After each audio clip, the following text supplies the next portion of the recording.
یہودی چاہتے ہیں کہ اللہ کے نور کو اپنے منہ کی پھونکوں سے بجھا دیں۔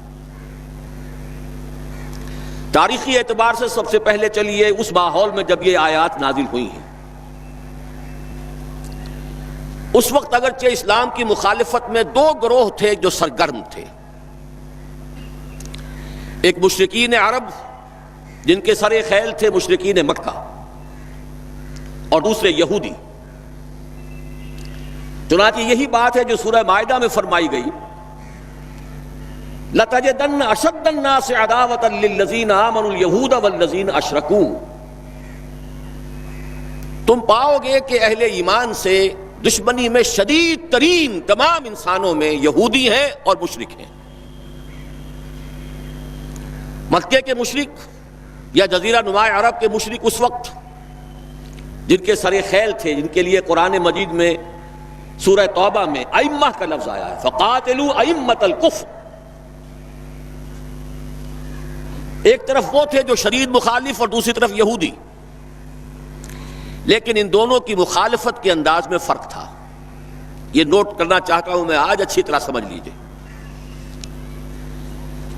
پہلا فرق یہ تھا کہ مشرکین عرب سامنے سے وار کرتے تھے جمع مردی کے ساتھ، ان کے مقابلے میں ان کی مخالفت میں کمینگی نہیں تھی۔ وہ اپنے باطل معبودوں کے لیے بھی گردن کٹا رہے تھے۔ ابو جہل نے کہا تھا ذرا نیچے سے گردن کاٹنا تاکہ اونچی نظر آئے کہ سردار کی گردن ہے، جب تم کسی چیز پر اس کو اوپر لٹکاؤ گے۔ 70 جانیں انہوں نے پیش کی ہیں بدر میں اپنے دین باطل کے لیے اور اپنے معبودان باطل کے لیے۔ اس کے برعکس یہودیوں کی مخالفت تھی کمینگی والی مخالفت، ان میں مقابلے کی ہمت نہیں تھی، جرأت نہیں تھی۔ لا یقاتلونکم جمیعا، سورہ حشر میں فرمایا یہ یہودی کبھی تم سے مسلمانوں جمع ہو کر جمعیت کی شکل میں ڈٹ کر میدان میں آ کر مقابلہ نہیں کر سکیں گے،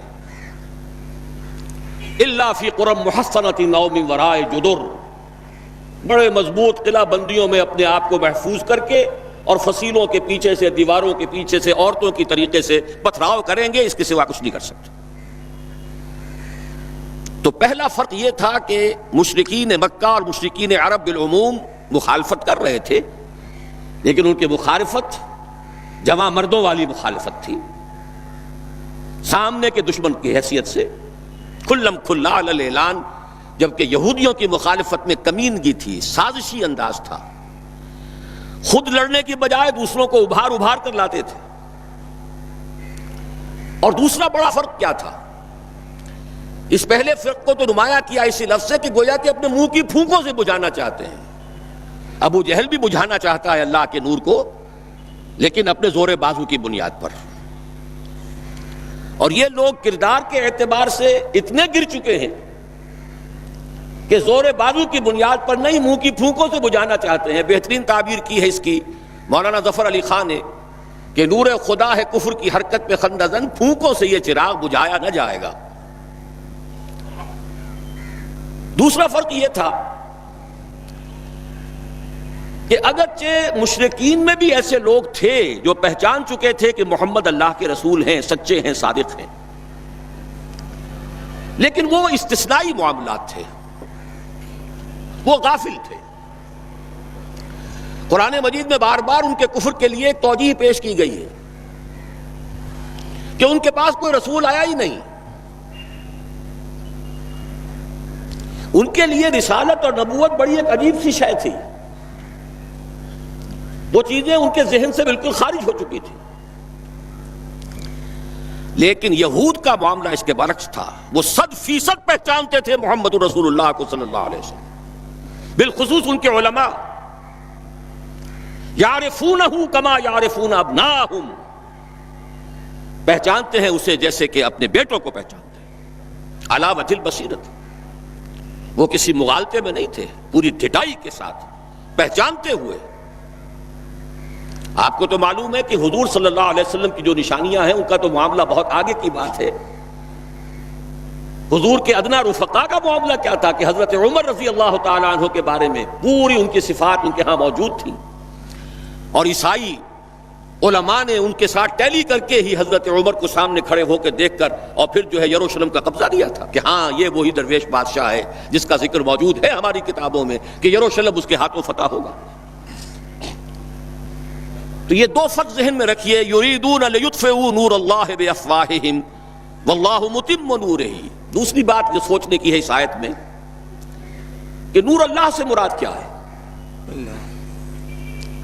اللہ کا نور ایک اعتبار سے ذہن منتقل ہوتا ہے قرآن حکیم کی طرف۔ نور اصل میں قرآن مجید میں ہدایت کے لیے بھی آتا ہے، تورات کے لیے آیا فیہا ہدی و نور، انجیل کے لیے آیا فیہ ہدی و نور، روشنی ہی سے انسان راستہ دیکھ سکتا ہے۔ الہدا قرآن حکیم، ہدایت کاملہ، اس کے لیے خاص طور پر لفظ آیا ہے۔ سورہ تغابن میں فرمایا فآمنوا باللہ ورسولہ والنور الذی انزلنا واللہ بما تعملون خبیر۔ ایک مفہوم تو یہ ممکن ہے قرآن مجید کے اس اصول کے تحت کہ القرآن یفسر بعضہ بعضا، ویسے یہ کہ اس کا عام مفہوم اسلام، ہدایت، جس معنی میں چاہے لے لے، لیکن میرا ذہن زیادہ جس چیز کو قبول کر رہا ہے وہ ایک ایسے شخص کی تعبیر ہے جو اگرچہ کوئی معروف عالم دین نہیں تھا، میں نہ عارف نہ مجدد نہ محدث نہ فقیہ، اقبال اپنے بارے میں صاف کہہ رہا ہے، میں نہ عارف نہ مجدد نہ محدث نہ فقیہ، لیکن واقعہ یہ ہے اور آپ کے علم میں ہوگا، میرا موقف یہ ہے اس دور میں قرآن مجید کا نور بصیرت اللہ تعالیٰ نے بڑے وافر پیمانے پر انہیں عطا کیا تھا۔ انہوں نے تعبیر کیا ہے اس نور کو نور توحید سے، چنانچہ یہ اتمام کا لفظ اس کے ساتھ واللہ متم نورہ، جواب شکوہ کے شعر میں کہ وقت فرصت ہے کہاں، کام ابھی باقی ہے، نور توحید کا اتمام ابھی باقی ہے۔ واللہ متم نورہ ویابی اللہ الا ان یتم نورہ، یہ بھی نوٹ کر لیجئے، عربی زبان میں شدید تاکید کرنی ہو تو اس میں فاعل کی شکل میں لایا جاتا ہے، واللہ یتم نورہ بھی ہو سکتا تھا، نہیں واللہ متم نورہ کر کے رہے گا۔ اور پھر اس کو منفی اسلوب میں بھی بیان کر دیا تھا کہ کوئی شک و شبہ نہ رہے، مثبت بھی آ گیا واللہ متم نورہ، اور منفی ویابی اللہ الا ان یتم نورہ، اللہ کو ہرگز منظور نہیں ہے مگر یہ کہ وہ اپنے نور کا اتمام فرمائے۔ وقت فرصت ہے کہاں، کام ابھی باقی ہے، نور توحید کا اتمام ابھی باقی ہے۔ میں چونکہ یہاں اسی تعبیر کو اختیار کر رہا ہوں، اس کے اعتبار سے ایک سوال پیدا ہوتا ہے، کیا نور توحید کسی بھی اعتبار سے نامکمل تھا، ناقص تھا، جس کے اتمام اور تکمیل کی ضرورت تھی؟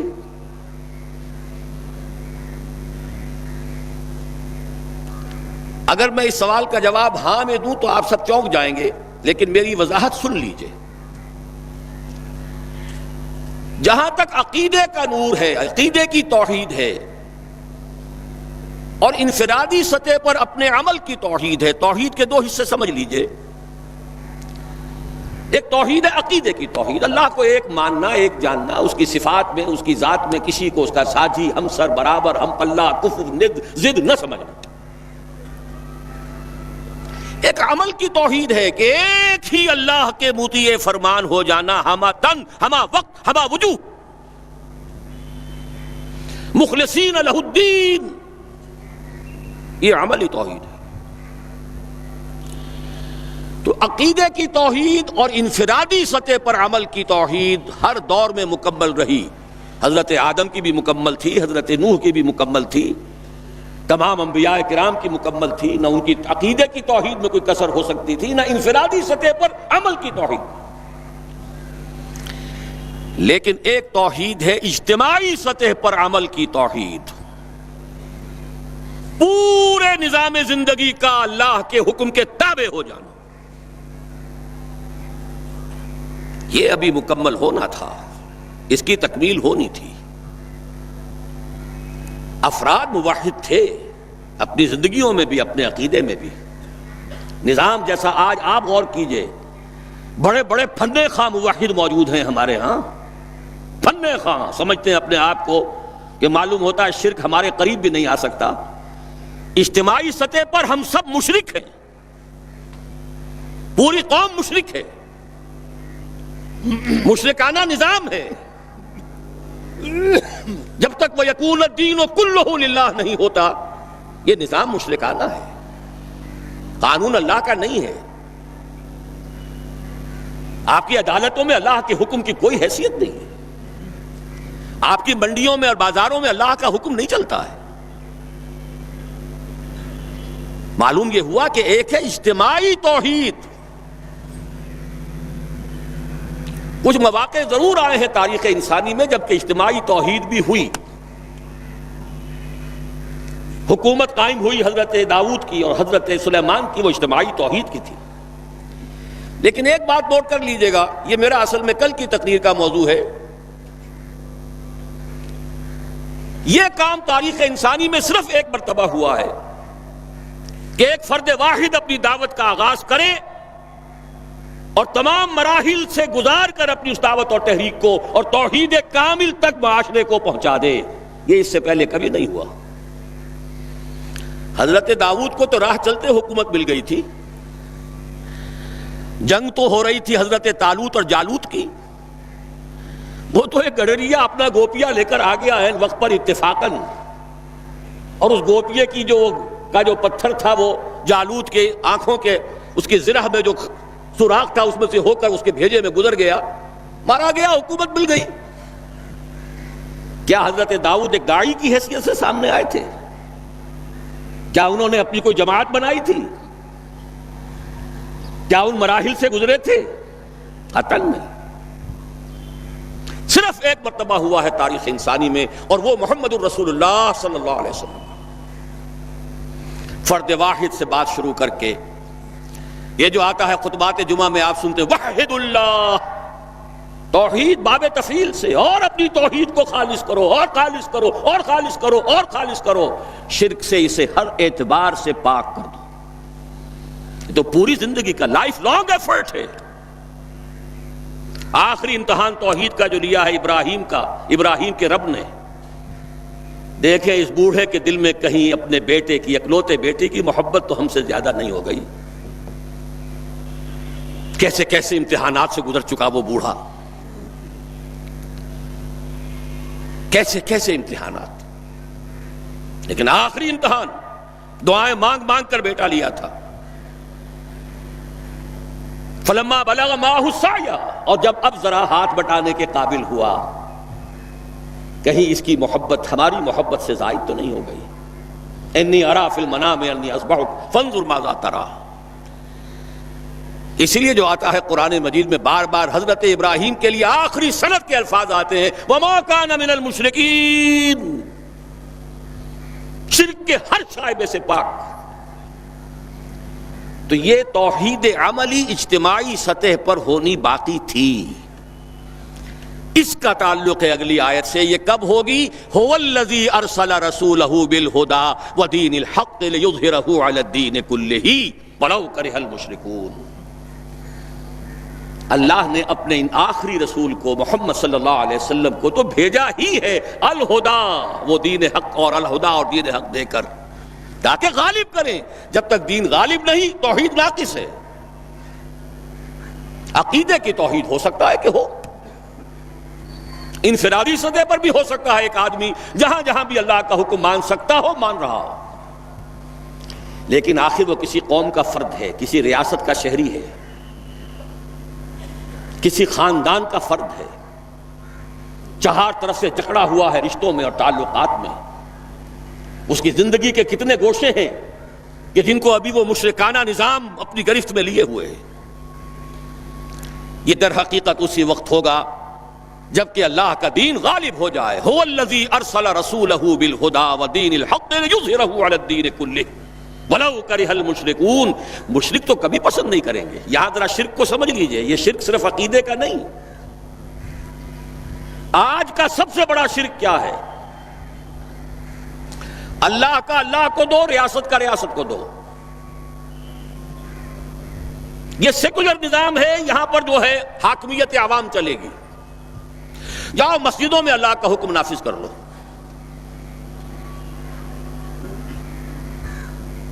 یہ سب سے بڑا شرک، کبھی گوارا نہیں کریں گے۔ وہ توحید ہو جائے، اللہ ہی کا حکم چلے، سب پر یکساں جاری ہو جائے، سب یکساں اللہ کے حکم کے تابع ہو جائیں۔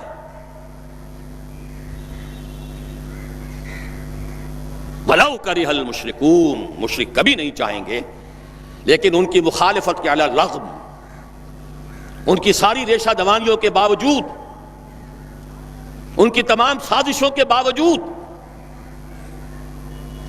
اللہ کا دین غالب ہو کر رہے۔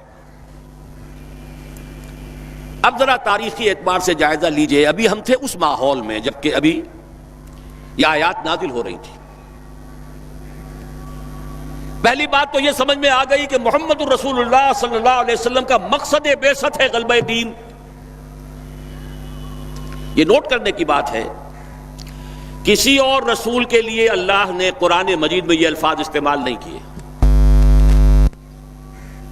شاہد سب تھے، مبشر سب تھے، نذیر سب تھے، داعی سب تھے، مبلغ سب تھے، معلم سب تھے، مربی سب تھے، مزکی سب تھے، لیکن یہ کہ هو الذی ارسل رسولہ بالہدی ودین الحق لیظہرہ علی الدین کلہ، صرف محمد کے لیے آئے الفاظ صلی اللہ علیہ وسلم، اور 3 مرتبہ آئے۔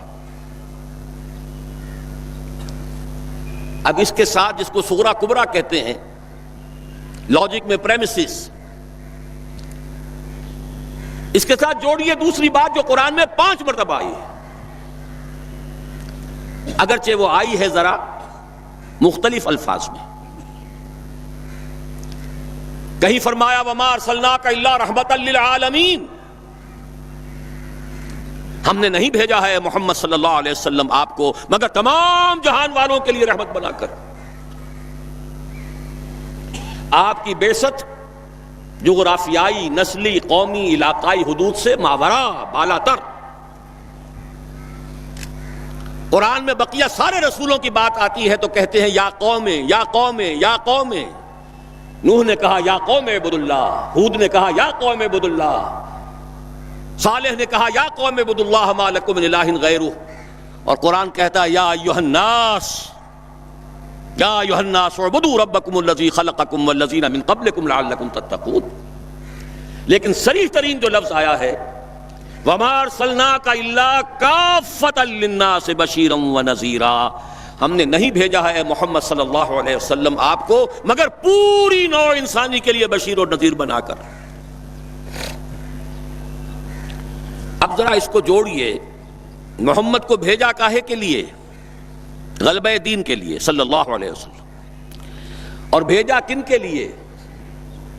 تمام انسانوں کے لیے۔ کیا نتیجہ نکلتا ہے منطق سے؟ محمد الرسول اللہ صلی اللہ علیہ وسلم کا مقصد بعثت مکمل اسی وقت ہوگا جب پورے عالم انسانیت پر اللہ کا دین غالب آ جائے،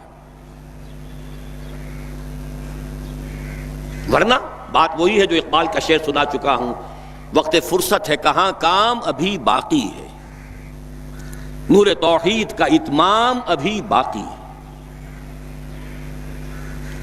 لیکن یہ کہ اگر اللہ نے واقعی بھیجا محمد کو دین کے غلبے کے لیے صلی اللہ علیہ وسلم، اور اگر بھیجا ہے پوری نوع انسانی کے لیے، تو ناممکن ہے کہ یہ دنیا ختم ہو جائے اس سے پہلے کہ محمد الرسول اللہ کا مقصد بعثت مکمل ہو۔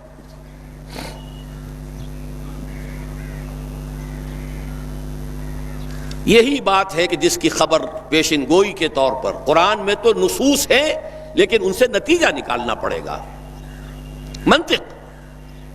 حضور کو بھیجا پوری نوع انسانی کے لیے اور بھیجا غلبہ دین کے لیے، تو مقصد بعثت کی تکمیل اسی وقت ہوگی جبکہ کل عالم انسانی پر اللہ کا دین غالب آ جائے۔ اسی کے ساتھ اب ذرا یاد کیجئے سورہ نور کی آیت، جس کو اللہ کے فضل و کرم سے ہم نے کافی عام کیا ہے۔ ایک ہی بات ہے لیکن ذرا مختلف اسلوب میں آ رہی ہے۔ وعد اللہ الذین آمنوا منکم وعملوا الصالحات لیستخلفنہم فی الارض.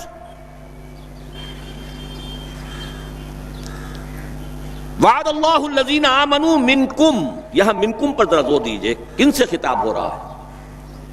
مسلمانوں سے. لیکن ان مسلمانوں کے لیے دو کوالیفیکیشنز، دو پری کنڈیشنز. اے مسلمانوں، اللہ کا وعدہ ہے تم میں سے ان سے جو ایمان اور عمل صالح کا حق ادا کر دے، انکنڈیشنل نہیں ہے. وعد اللہ الذین آمنوا منکم وعملوا الصالحات، ایمان اور عمل صالح کا حق ادا کر دو تو اللہ کا وعدہ ہے.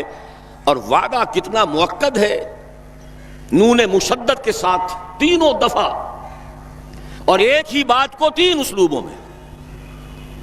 لَيَسْتَخْلِفَنَّهُمْ فِي الْأَرْضِ، لامن خلافت عطا فرمائے گا انہیں زمین میں. كَمَا اسْتَخْلَفَ الَّذِينَ مِن قَبْلِهِمْ، جیسے کہ خلافت عطا کی تھی ان کو جو ان سے پہلے تھے. جب مسلمانوں کو خلافت اور حکومت عطا ہو جائے گی تو اس کا منطقی نتیجہ ہوگا کہ دین غالب ہو جائے گا. لیکن اس کو بھی کھول کر بیان کر دیا، وَلَا يُمَكِّنَنَّ لَهُمْ دِينَهُمُ الَّذِي ارْتَضَىٰ لَهُمْ، اور لازماً متمکن کر دے گا، غالب کر دے گا ان کے اس دین کو جو اللہ نے ان کے لیے پسند فرما لیا ہے. الْيَوْمَ أَكْمَلْتُ لَكُمْ دِينَكُمْ وَأَتْمَمْتُ عَلَيْكُمْ نِعْمَتِي وَرَضِيتُ لَكُمُ الْإِسْلَامَ دِينًا. اچھا، جب مسلمانوں ہی کی حکومت ہو جائے گی، دین کا غلبہ ہو جائے گا، تو ظاہر بات ہے مسلمانوں کے لیے بندشیں اور خوف تو ختم ہو گئے. اس کو بھی واضح الفاظ میں وَلَا يُبَدِّلَنَّهُم مِّن بَعْدِ خَوْفِهِمْ أَمْنًا، ان کی خوف کی حالت کو امن اور سکون سے بدل دے گا، کوئی خوف نہیں ہوگا. اب یہاں فرمایا یعبدوننی لا یشرکون بی شیئا، تب جا کر وہ ان کی عبادت اس درجے میں مکمل ہوگی کہ اس میں شرک کی کوئی آلائش باقی نہیں رہے گی. جب تک نظام پورا اللہ کے دین کے تابع نہیں، شرک موجود ہے. عقیدے کا شرک ختم ہو چکا، انفرادی سطح پر موحد بن چکے. لیکن یہ تو تین کام جب ہوں گے کہ اللہ کا دین غالب ہو جائے، اللہ کی حکومت اور مسلمانوں کی خلافت قائم ہو جائے، تب کہیں جا کر وہ بات ہوگی لا یشرکون بی شیئا، پھر شرک کا ہر شائبہ ختم. وَيَكُونَ الدِّينُ كُلُّهُ لِلَّهِ، دین کل کا کل اللہ کے لیے ہو جائے گا.